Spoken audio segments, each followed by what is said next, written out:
Привет всем, меня зовут Юля, salut tout le monde, je m'appelle Юлия et aujourd'hui on va parler des mots жарко, горячо, горячий, теплый, тепло.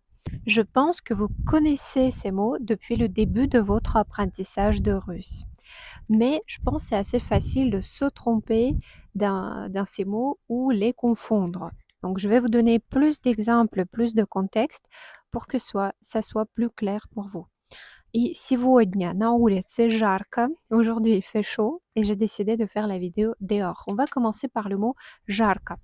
Жарко, ça veut dire il fait chaud.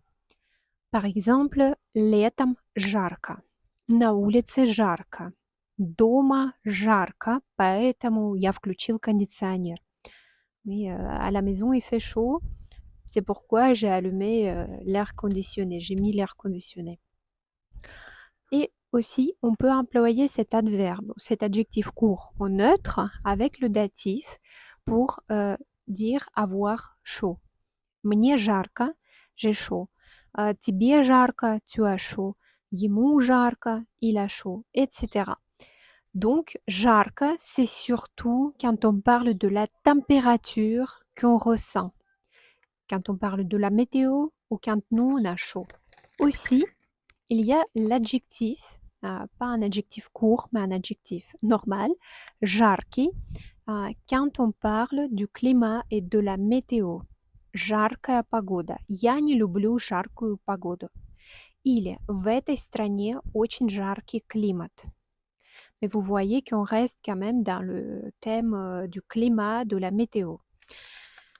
Жара, c'est un autre mot avec la même racine, c'est le substantif жара, la chaleur. Я не выношу жару. Я не люблю жару, например. И il y a un autre substantif, жар, quand on parle de la température, de la fièvre, mais de la fièvre assez... quand quelqu'un a beaucoup de fièvre, у него жар, у него сильный жар, у тебя высокая температура. Le mot suivant, c'est горячий и горячо. Горячий, c'est l'adjectif chaud, souvent quand on parle de la nourriture, des boissons, et ça veut dire que c'est chaud, mais peut-être même trop chaud.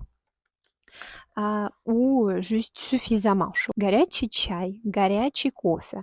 Например, я не люблю горячий кофе, я предпочитаю холодный кофе со льдом. Или ты болен, да, у тебя болит горло, тебе нужно пить горячий чай с медом. Горячее вино также. Donc on comprend que ce sont les boissons qui sont assez chaudes. Например, у нас нет горячей воды, потому что бойлер сломался. Да, есть только холодная вода. Также горячее блюдо. Горячее блюдо, ça veut dire le plat chaud, et très souvent, c'est le synonyme pour le plat principal. Что вы будете на горячее? На горячее я буду рыбу. Или на горячее я возьму курицу с рисом, например. Поэтому c'est pourquoi on peut dire qu'il y a les boissons chaudes et les boissons froides, горячие напитки и холодные напитки.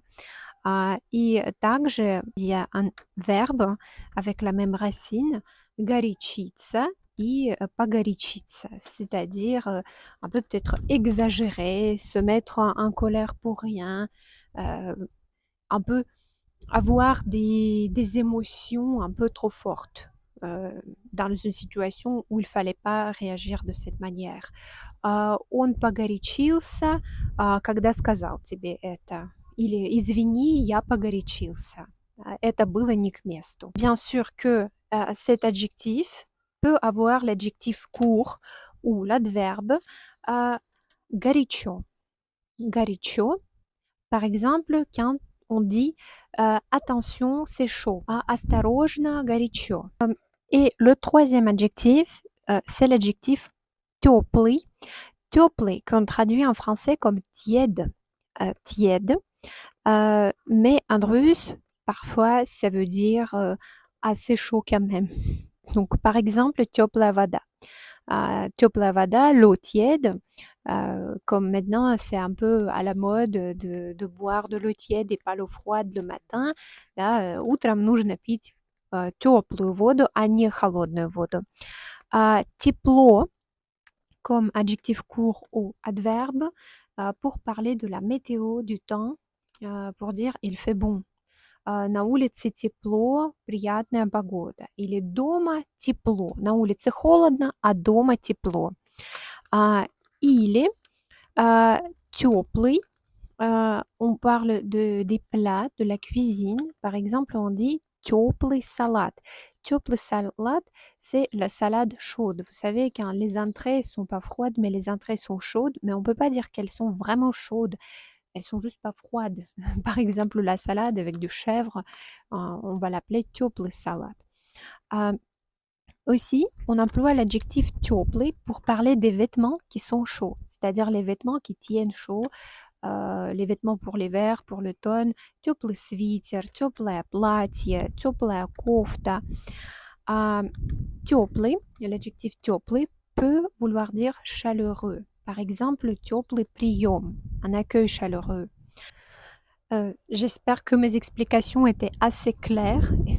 Je vous donne quelques images et je vous propose de me dire ce que vous voyez sur ces images en utilisant les mots que vous avez appris dans cette vidéo. Donc, regardons la première image. Qu'est-ce que vous voyez? Жарко. Oui, il fait chaud. Жарко, на улице жарко. La deuxième, ему жарко. Il a chaud. Oui, c'est au lieu de dire avoir chaud, on met le datif et жарко. Qu'est-ce que c'est? Что это? Горячий чай. Oui, le thé est chaud. On emploie l'adjectif горячий. Здесь, ici, у него жар. Il a chaud, il a de la fièvre. Il est malade. Qu'est-ce que vous voyez sur l'image? Что вы видите на картинке? Теплая одежда– это теплая одежда. Вы видите теплую одежду. Donc, les vêtements qui tiennent chaud, on va employer l'adjectif теплый. Et l'image, la dernière image, это горячее блюдо. Le deuxième plat, aussi on dit en russe, второе блюдо, горячее блюдо, c'est un plat chaud. Le plat principal est souvent chaud et dans ce cas, on va utiliser l'adjectif горячее блюдо. Voilà, si vous avez des questions sur le russe, sur ce que j'ai dit dans cette vidéo, ou peut-être vous avez vos exemples avec le mot горячий, жарко, горячо, теплый, écrivez-les dans les commentaires et до новых встреч, до свидания.